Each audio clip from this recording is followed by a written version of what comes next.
What is up, and welcome back to another episode of So There's That. I am your hostess, doing the mostest, Kibanchi, and we are here with the Gilded Age, Season 3, Episode 4, titled Marriage is a Gamble. The director for this episode is Michael Engler, and the director of photography is Manuel Billeter. We're jumping right into it. So, listen, I don't like Big Bertha. I don't. And I'm not speaking from a standpoint of like her character being like extremely unlikable in a bad way. I'm speaking as if I'm a member of the town. I literally see why every woman in high society cannot stand her, don't like her at all. And I'm so confused because I was just watching this episode and I'm like, maybe I need to go back and watch season 1 and season 2 to figure out why people on Twitter is caping for her. Like, I definitely get the love between her and George. It is really beautiful to witness such an authentic styled relationship, even though there's a little bit of strain and a little bit of tension. It's normal, right? But people be like, oh, she can do no wrong and this, that, and the third. Ma'am, I haven't seen her do anything right at all. So I'm gonna have to do a little research on her because I'm not vibing with her. I agree with Lena. I agree with Agnes. I agree with her sister Monica. Like, something about her I don't like. It's giving opportunist. This episode fully made me question like how much she loves George. And I feel like her ambition and trying to live vicariously through her daughter is going to be the thing that fractures this marriage. Do I think they will get a divorce? I mean, you can't in New York because somebody got to cheat. I don't think it'll really go that route. But by the end of the episode, I was just like, yeah, I don't see this being super loving and lovey-dovey by the end of the season. I just don't.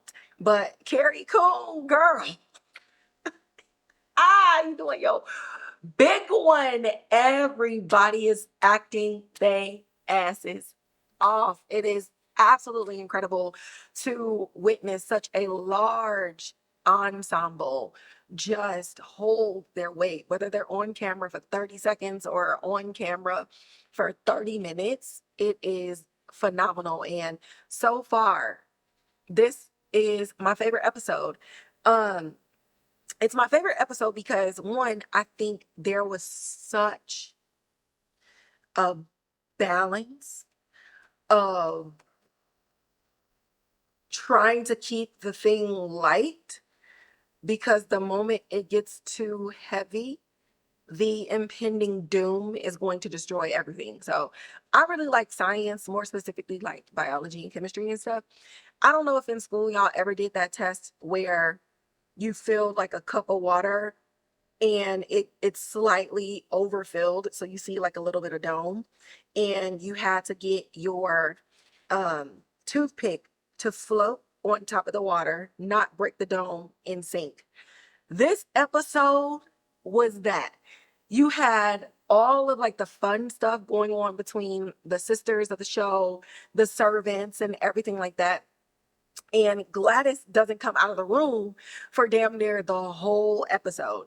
The name of the episode is about the marriage anyway, so like with her necklace breaking in last episode and just feeling this weight of like holding your breath, like something crazy is gonna happen. And so that's what this episode was like. It was like trying to keep the toothpick afloat on top of the water without breaking the surface, and everything just going to complete shit. So that is like the main reason I really love this episode. The tension was wound tight and it was just perfect. Another thing I love about this episode is if I see stuff online where people are like, oh, this episode was slow and this and the third, I can understand why they would say this. But if you watch this with the eye of someone who is a cinephile or somebody who appreciates good writing, then so many things were laid out in the show. Like, you will see everything that was laid out in the show, which plays up into the tension. You have Ada and Agnes's dynamic in this episode. You have Monica and Bertha in this episode. You have the Scotts versus Elizabeth Kirkland in this episode. You have Bertha versus Sarah in this episode. Monica versus Sarah in this episode. Like, there were tensions, alliances, and rivalries that are kind of like being thrown out there in bits and pieces. So it adds to this level of like the rest of the season, all hell is about to break loose, because you're finding a lot of the enemy of my enemy is my friend. You're seeing a lot of, you should be grateful that you're in this situation, because if I were you, type of like jealousies and insecurities and conversations and things happening in this. And so it just adds so much weight to this episode that I am so excited to see everything else just shatter to pieces. So those are two main reasons why this is my favorite episode so far of the season, because it's not about the drama. I'm a big fan of intimacy, and intimacy in all forms, not just any type of sexual tensions. Like, intimate doesn't equal sex.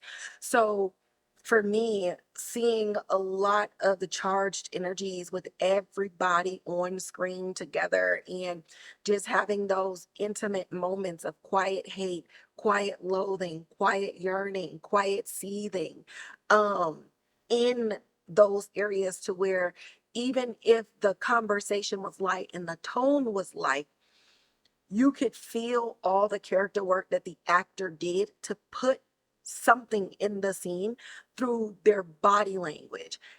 So if you haven't seen it yet and you're watching this, or if you watched it but you didn't really notice this, go back and watch this episode from like a pure energy and body language type of lens, because so much more dialogue was going on than the 59 minutes of dialogue that we actually heard and saw with our eyes. So absolutely incredible. I am nerding out about all of the aspects that brought this episode together. So with that, y'all already know there's just so much going on. So I broke it down based on situations and in groups. So again, we're not doing like a play by play. I'm gonna just give my thoughts and things on certain things in this episode.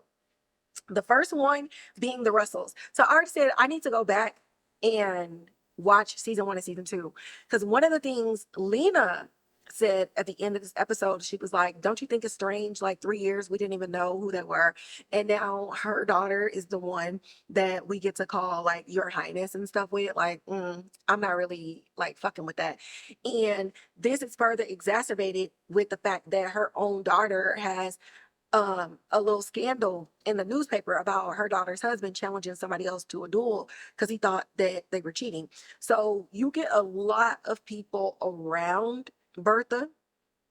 They all talk to each other about her. They cannot stand her, and they're just trying to figure out like, what is it about her and why does she deserve like all of this? Why do all these things deserve to happen to her family while the rest of us suffer? And this is a huge contention when you think about the old money versus the new money, because even the Van Rhynes, or Agnes specifically, don't like her either. And it's like, where did this come from? And I really love this as a through line, because it really speaks to, like, I would say, if I had to use 2025 language about this, the whole town thinks that Bertha is an industry plant. Like, that is what they're giving. They're just like, something ain't right. Like, no, there's no way this woman worked this hard to get to where she is. Mind you, they didn't know her prior to 3 years ago. So you have no idea where she actually came from and how much out the mud her and her husband had to get out of just to be seen here. And None of that type of talk changed even in 2025. Listen, look at what they said about Cardi, look what they said about Doja Cat, what they said about Doechii. It's like anytime you see somebody taking off, especially a woman, all of a sudden they're getting industry plant, they slept with somebody, they did all of these things. When in reality, as everybody knows, in the grace that they only give men, and they were like, oh, it takes 10 years to become an overnight success.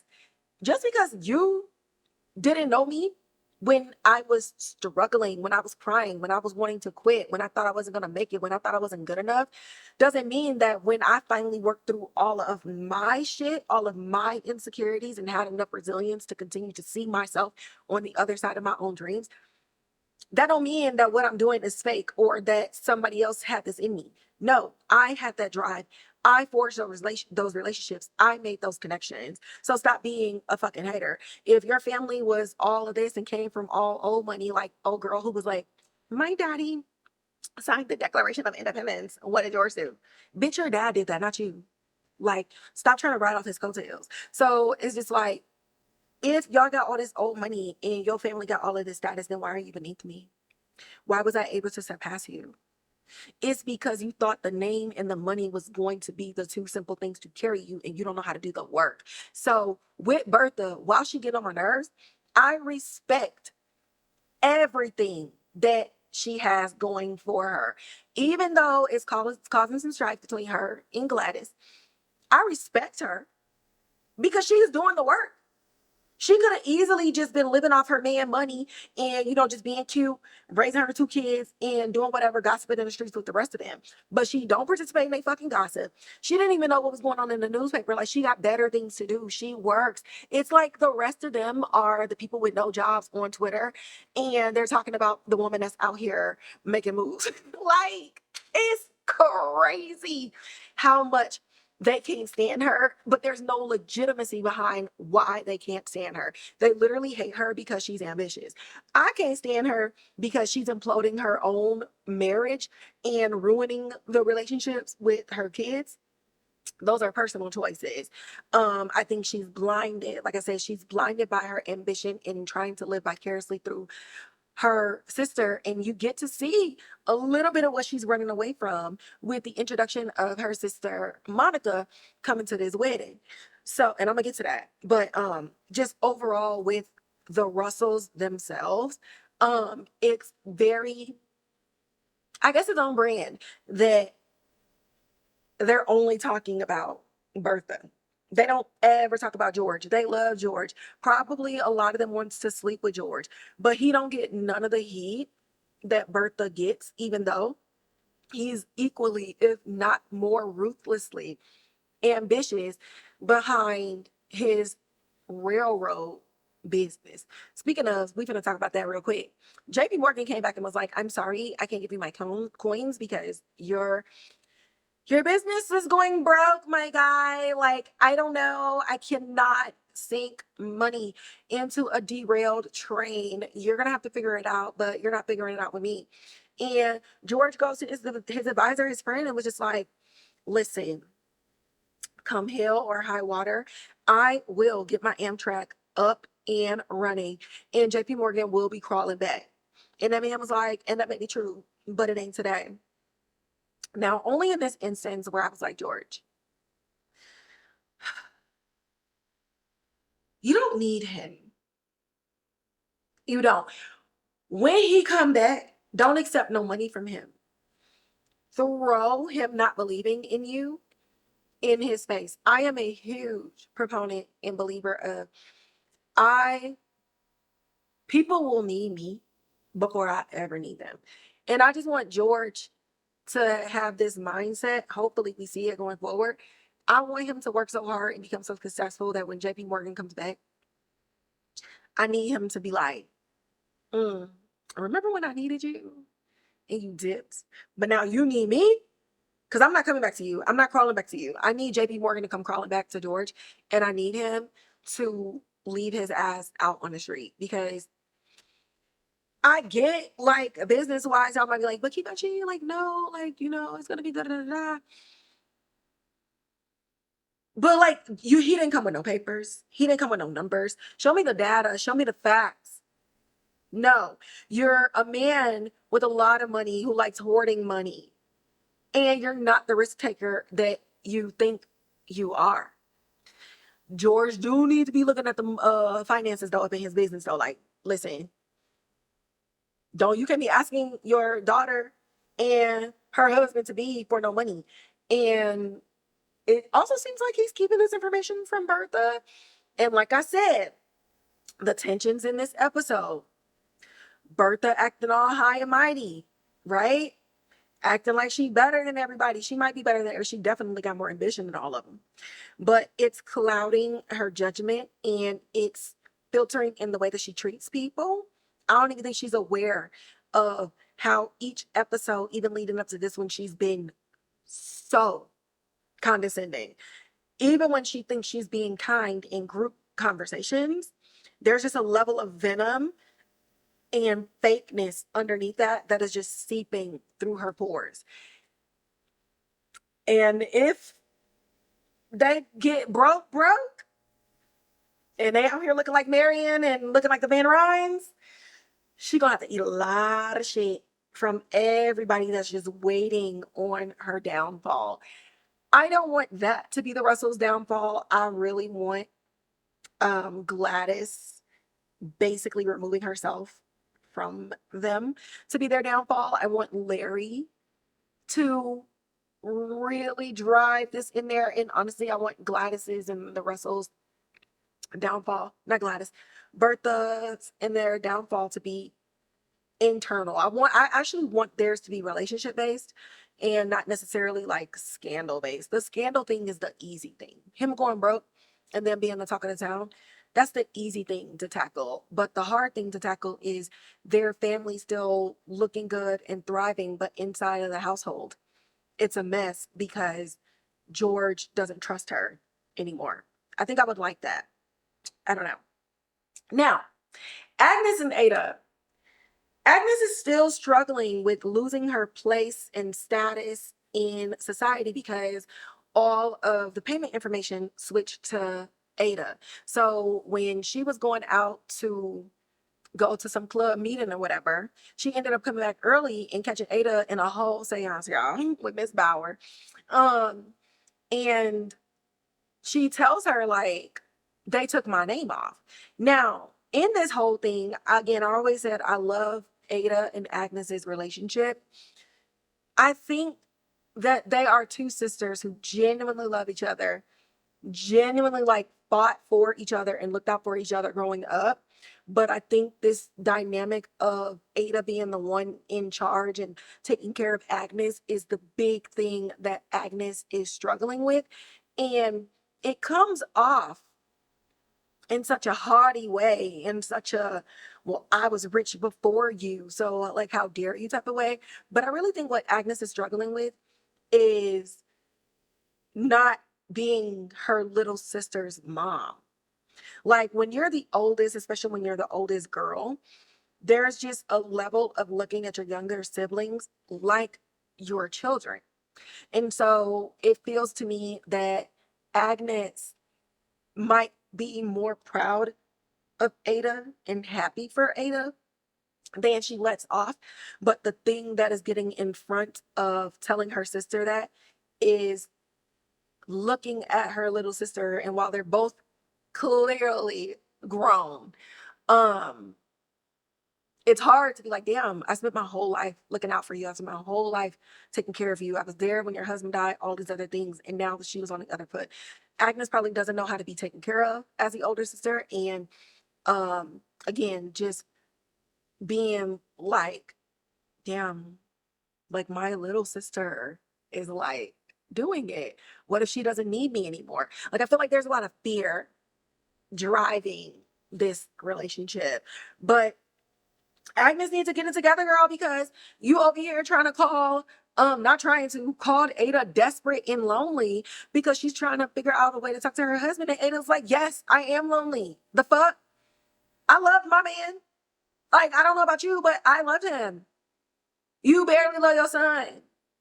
It sometimes seems like you don't love anybody but yourself. Like, damn, let me have this.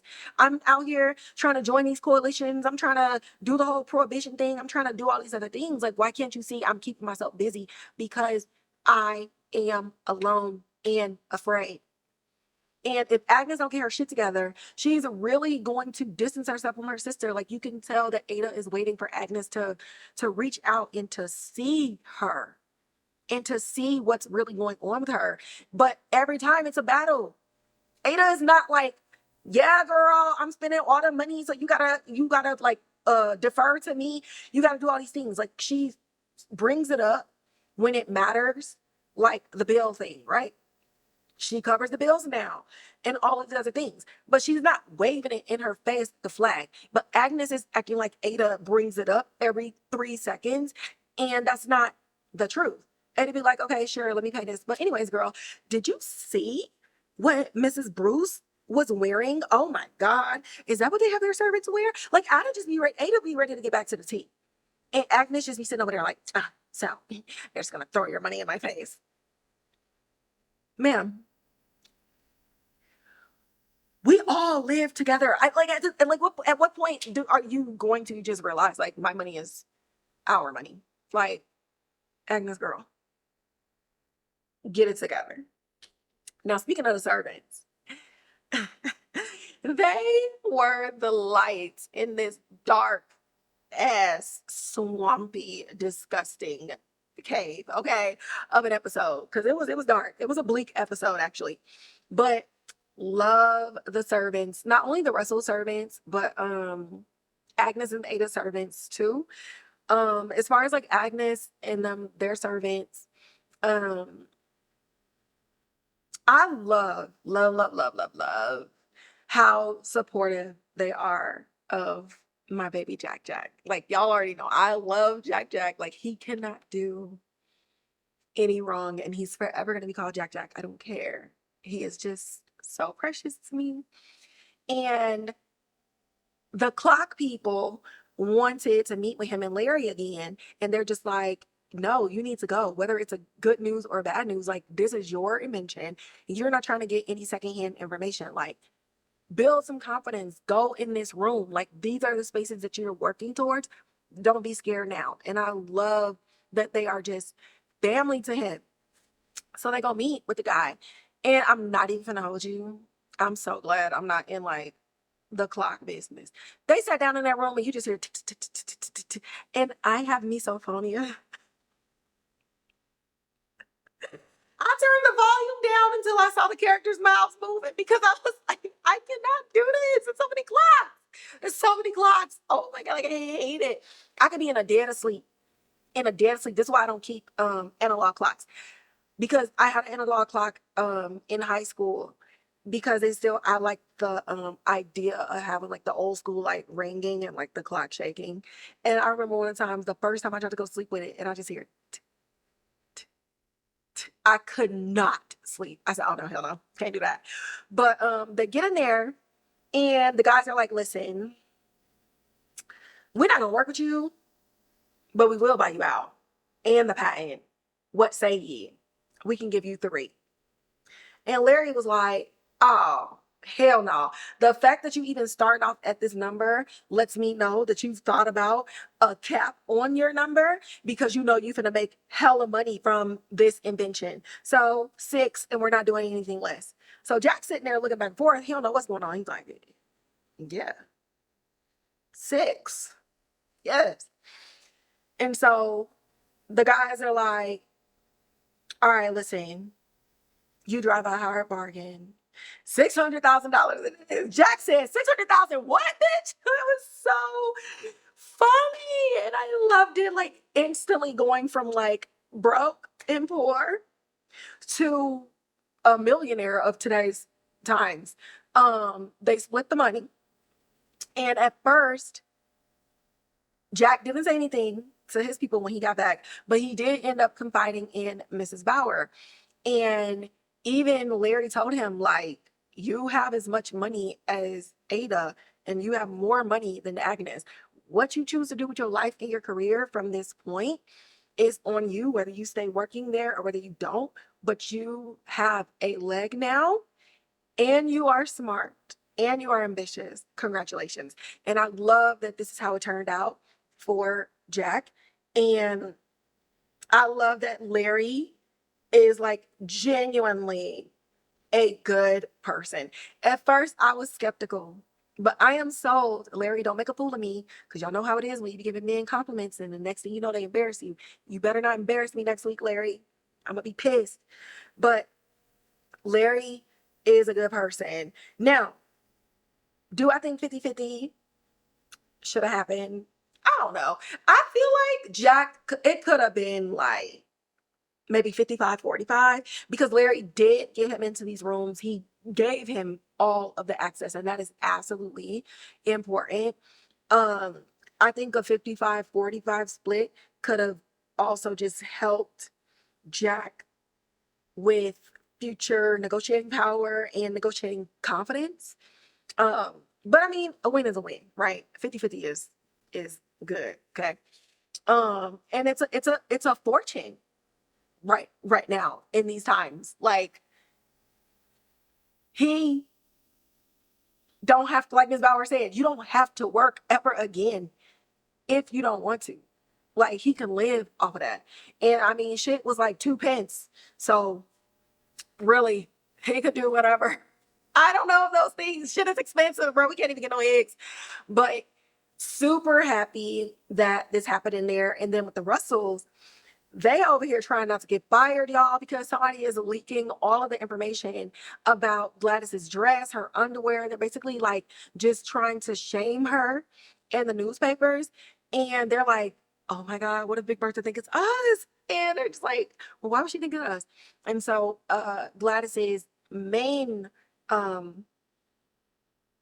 aide, I don't like calling them servants. It's too close to his life. Her main aide was like, I think it's a dressmaker. I'm finna find out. Because they trying to keep their jobs, okay? They're not trying to be out here on the streets. And Bertha has been in a mood. She's been in this thing, and they are just trying to stay out of her way. Every time Gladys ran away, they were all holding their breath like, oh my gosh, she's going to blame us. And I get it. The energy that she's running around with as far as like this wedding goes and just running Gladys's life, I would be scared too if I was one of the house aides. Like, I'm not even going to hold y'all. But if y'all remember, the cook, Mr. What's his name? I wrote it down. Mr. Borden. He fancies Miss Bruce. Okay. And he was hesitant to tell her because he was still legally married, but then his wife died. I think his wife died episode 1, a letter came. Episode 1 or 2. But he got the ring back and everything like that. Y'all.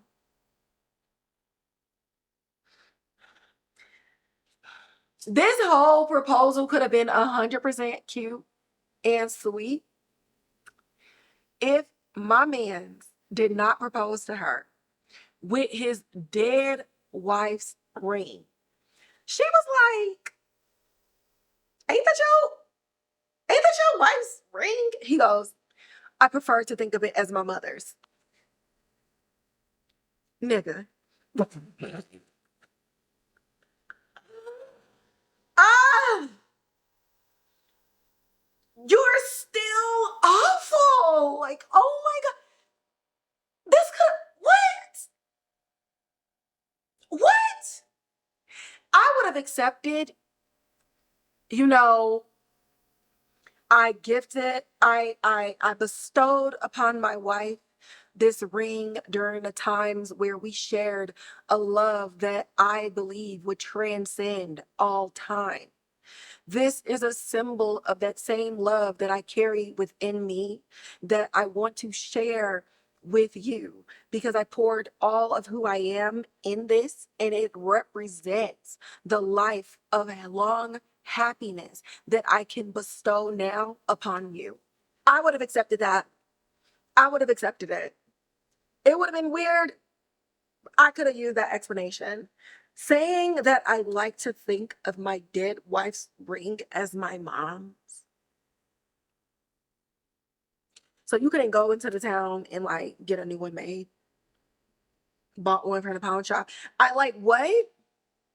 What? That whole sentence really goes to show how he thinks of women. Even your own mama. Like, your mama caught a stray, bro. Why are you bringing her into this? So were y'all not even close enough for her to even give you a ring to give to your future bride? Like, what is happening? Was this his mama's ring? Somebody tell me. I still haven't seen season 1 and 2. Somebody tell me why he said, I prefer to think of it as my mother's, because that's the only thing that would make sense, is if he's trying to erase that he gave his mother's ring to his first wife. That's the only thing that matters.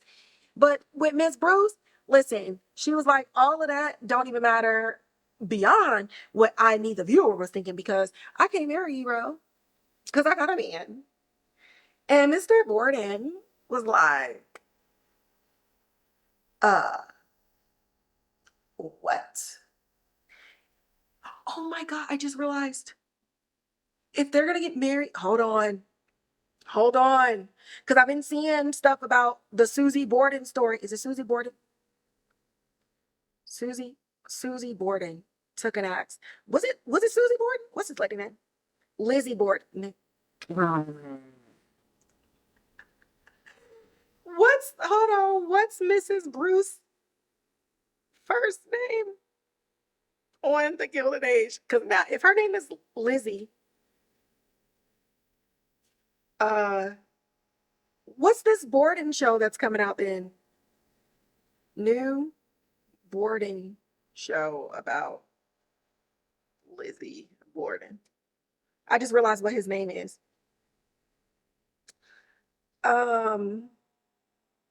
Okay, Monster, season 4 on Netflix to focus on Lizzie Borden case. Didn't they cast somebody though? Who did they cast somebody? Who's starring in this? I am on a whole tangent, y'all. I am so not sorry. Who's the lead in Monster season 4? Lizzie Borden. Okay, not announced. The whole reason this made me think of this, I promise y'all. So the picture that I've been seeing surface when they were talking about season 4 of Monster is going to focus on Lizzie Borden.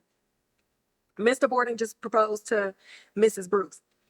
Mrs. Bruce can't marry him because her husband has been in a mental institution for the last 10 years. But the only way that you can dissolve a marriage is through adultery, and neither one of them cheated. But I'm like, in the future, if she got married to Mr. Borden, she will become Mrs. Borden. And the hairstyle that she has in this show is the same in this picture. Let me show y'all this picture. Can y'all see this? It's still focused on me. Let me duck. Y'all. Tell me. So I'm sorry. It was a fruitful adventure that we just went on. Thank you for joining me. So that is that whole situation. And Mr. Borden actually took it really nice. He was like, you could have told me this when we first met. And she was like, I didn't know that we would get close. Like, I didn't know you. Like, you was coming on strong and all up in my business. So I told you I was single. But he says that he feels that she's noble, that she could choose to take up a new man. I mean, her man is not getting out of the institution with the affliction that he has, but that she would choose to suffer. To me, she's suffering. But I get it, especially being raised in that time, and she probably genuinely loved her husband, so it would feel like a betrayal to know that he's alive.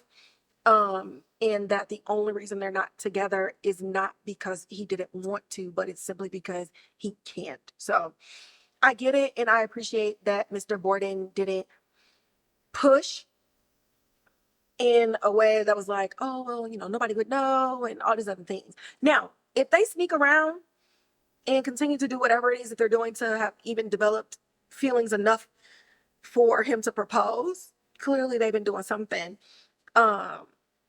If he can accept that from her, then I like it. I like that for them. Moving along. Bertha and Monica. Okay, so I'm gonna try to tie Bertha, Monica, Sarah, Sarah, Bertha together. Y'all, Bertha can't stand Monica, and I don't even think it's not that she dislikes her. I think it's that Monica represents the past that Bertha is so desperately running from. And the people in the town, they're like, oh, we need to get our hands on Monica right now. We can get the tea, literally and figuratively, on Bertha, see what's up, why she never brought her around, all these other things. And Bertha is such little sister coded. Little sister who knows your secret coded.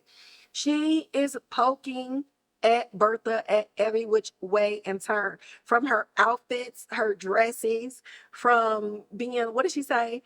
You can get Mrs. Bauer if you want to, but I'm pretty sure I could see myself with my 2 legs walking up these stairs. Like, she is saying so much like side shit, but like out in the open, and looking at Bertha while she's doing it and being so fucking shady. I love it. I need to get my sisters to watch this. One of them in particular, like, I know she would absolutely fall in love with Monica because she is Monica. But even Monica is close enough to the kids to know that Gladys don't want this marriage at all. And she sees that Bertha is doing what Bertha has always done. And she's forcing whatever it is that Monica knows about her onto her daughter, because she recognizes that Bertha has now like capped where she is with her success.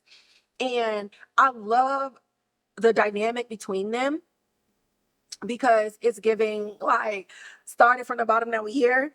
And Monica is coming a little bit with that energy of like, oh, so you think you better than us now that you got you a little money? So you have like that energy coming from Monica on the surface is what it feels like. But y'all know me, I be deep diving, I be trying to see the layers, I be trying to feel the things. I feel like it's Monica is coming from a place of like, I'm not jealous at your success, but why do we, your family, have to no longer exist because of it? And it's one of those very much literal, did you forget where you came from type of situation.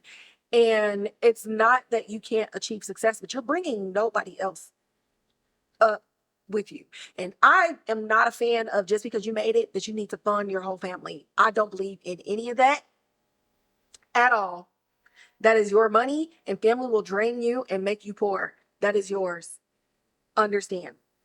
But it's the hiding of them and acting like they don't exist that you can see is Monica's big thing with Bertha. And Bertha feels like she's holding on tight to a secret and just holding her breath and praying that Monica doesn't say anything that could reveal to anybody Bertha's actual humble beginnings. But the dynamic in that is so nice. But what I also love is, as sisters,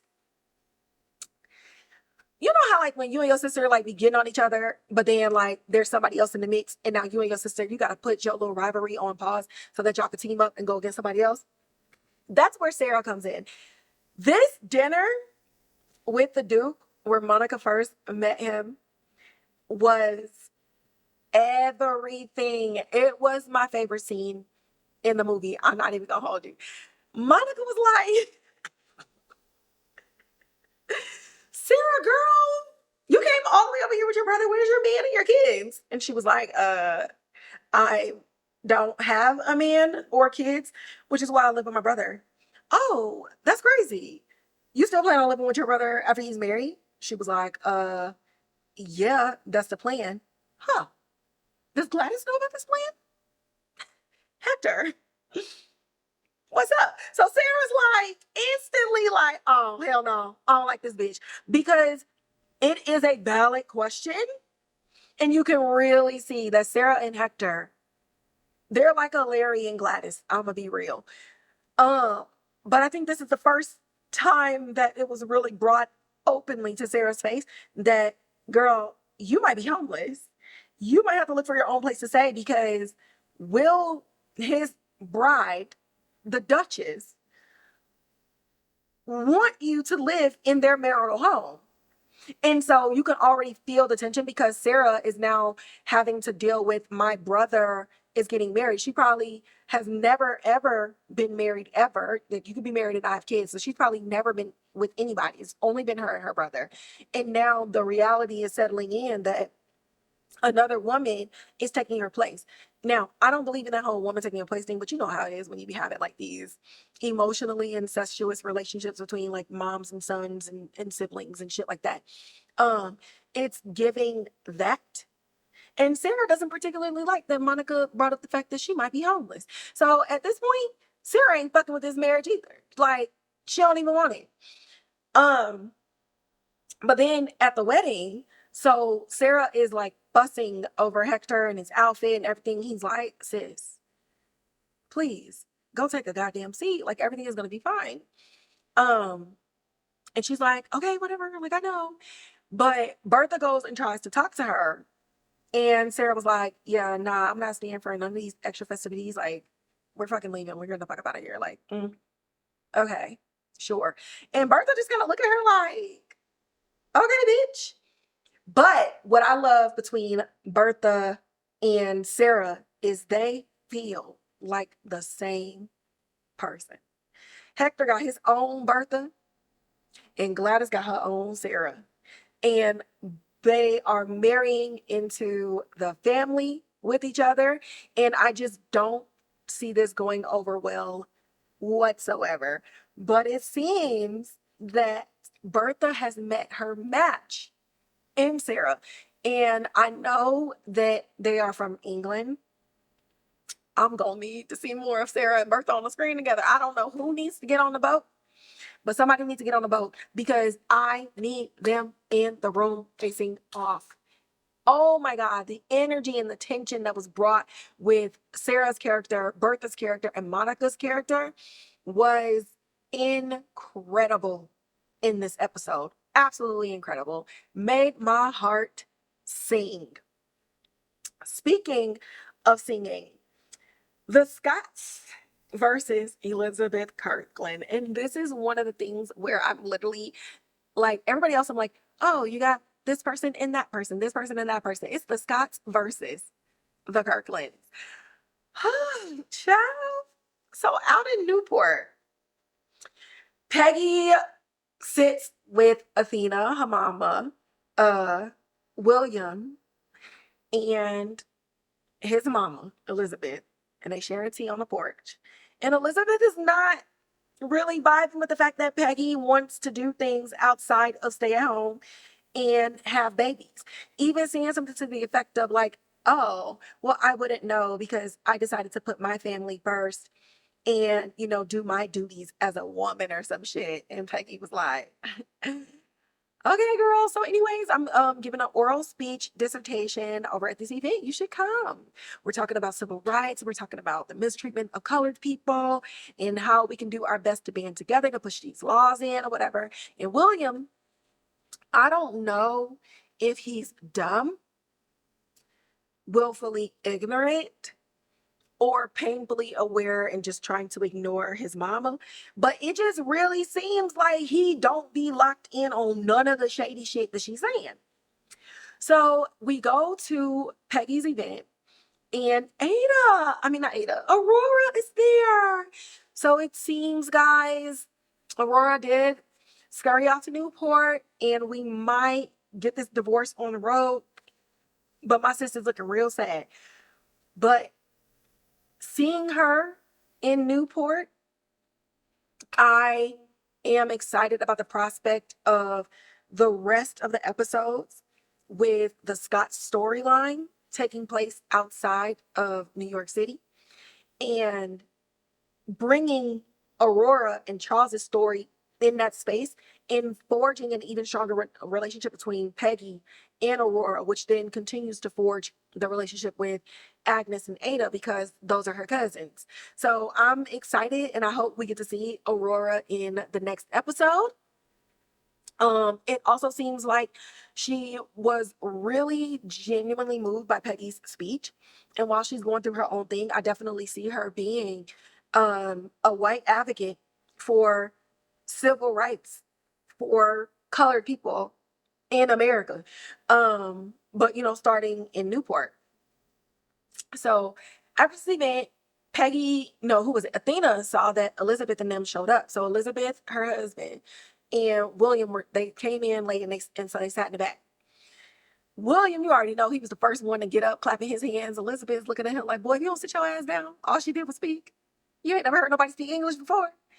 So they're meeting up and they're discussing it. And, she gives Peggy a little bit of like acknowledgement of the causes, but then she says what no Black person wants to hear. You speak well. Athena kind of makes a face. Peggy kind of looks down. It was like the perfect Black moment when you're just trying to like, am I gonna have to smack this bitch? It was like everybody's facial expressions in that moment was showing such internal dialogue and restraint. And William is just standing there looking dumb. Now, at least Daddy Kirk had the decency. He's constantly giving Peggy like her tens and all of these other things. And anytime Elizabeth trying to exaggerate where her family and shit came from and all this nobility or whatever, he is one of the first ones to be like, you're embellishing. Okay. Your cousin made Twizzlers. Like, relax. He wasn't the lead in the candy industry. Chill. And so, they bid adieu, and instantly Dorothy was like, I'm gonna knock that bitch back to Timbuktu. And Peggy was like, so this is what you and Daddy was arguing about. I can't stand this bitch. And Athena's just like, damn, can I continue to vouch for this lady? Can I vouch for their family? Like, Elizabeth is going out of her way to make it difficult, but I'm so happy that Peggy got to see this head on, because Peggy can get a little defiant and a little defensive. I'll say that, not argumentative. She can get defensive sometimes when her parents are trying to get her to see something or give her advice about her life. She's so like, well, I'm grown and I'm independent and I have all these degrees and all these other things. Like, I can do that. And so I don't think Peggy would have believed them if she didn't experience it herself. So I'm just loving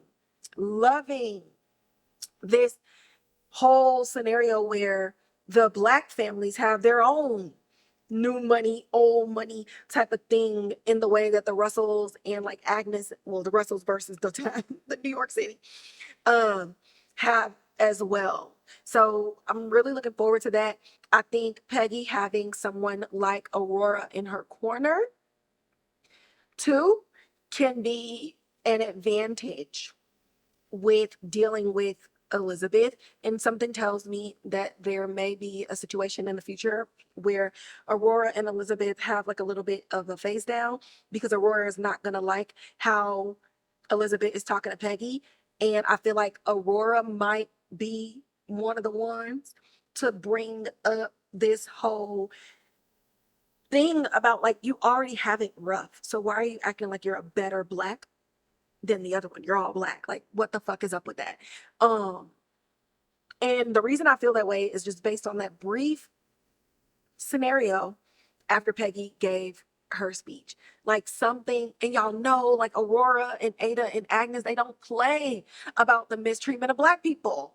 And so I just feel like if we keep Aurora's story there, Aurora not gonna sit around and listen to Elizabeth say shit to Peggy, about Peggy, on Peggy, to Peggy, like at Peggy. Like, it just feels like Aurora might come with that Agnes energy, and I can't wait to see it. I can't wait to see it.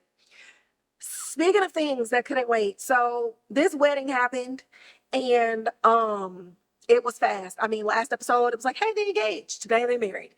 And I will say this. I don't know how I feel about Hector. At the podium or the altar, I loved how he offered a level of support for Gladys to lean on. She was terrified. She was shaking. And shout out to Taissa for acting her ass off. We saw this girl for all of 10 minutes in this episode, but when she got on that altar and all eyes were on her, just the fear. Absolutely incredible. The thing that makes me nervous is the consummation of the wedding.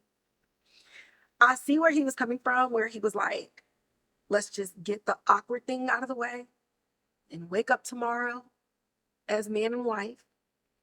I love how she voiced her hesitance and her fear. He tried to tell her, it's going to hurt the first time, but maybe in the future you might like it. But let's just do this and wake up tomorrow anew. I don't know how I feel. I get why he said it.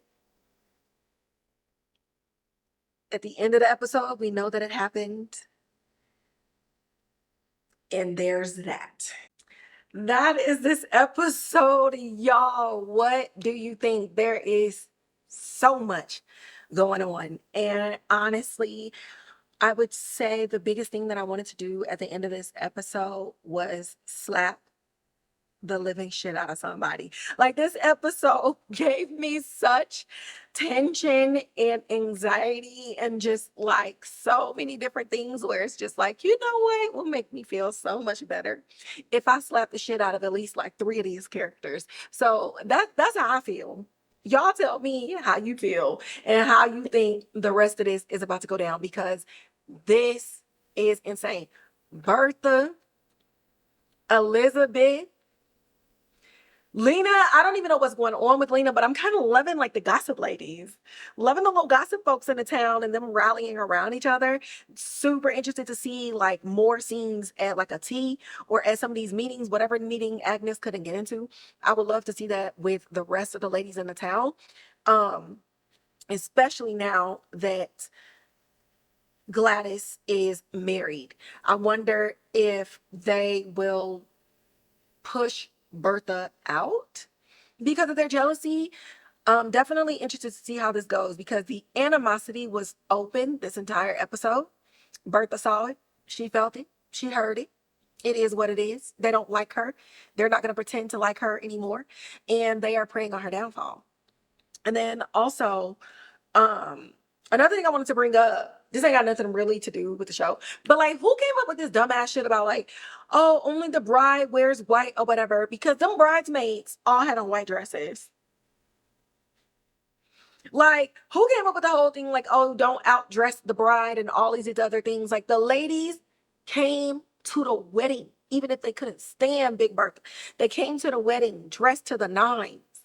So like, I really want to know and research like what happened along the way that made this like a whole thing. Like, who looked out into the crowd and was jealous that a bitch in the crowd looked better than her? Something had to have happened, because that is weird. That is weird, because Marion and all the rest of the ladies, they look so cute in their dresses. They look so cute.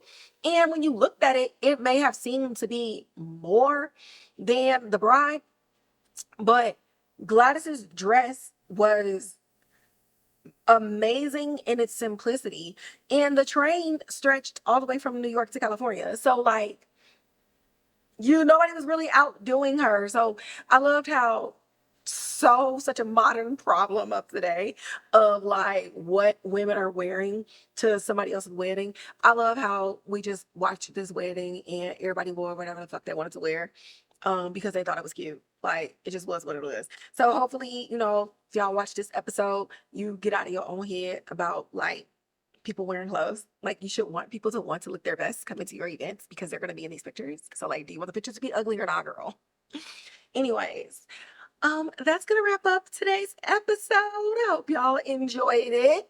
As always, like, share, subscribe, hit the notification bell. Oh my god, my brain went somewhere else. I think I'm hungry again. Like, share, subscribe, hit the notification bell, leave comments in the comments box below. If you got people that only want to listen to this in their ears, then make sure you share the Spotify and the Apple Podcast link.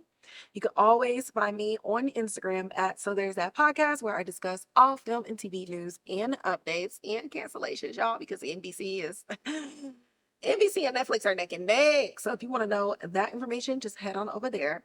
You can also find me on TikTok, where I do short form content and reviews on shows that I do not talk about on the YouTube podcast platform.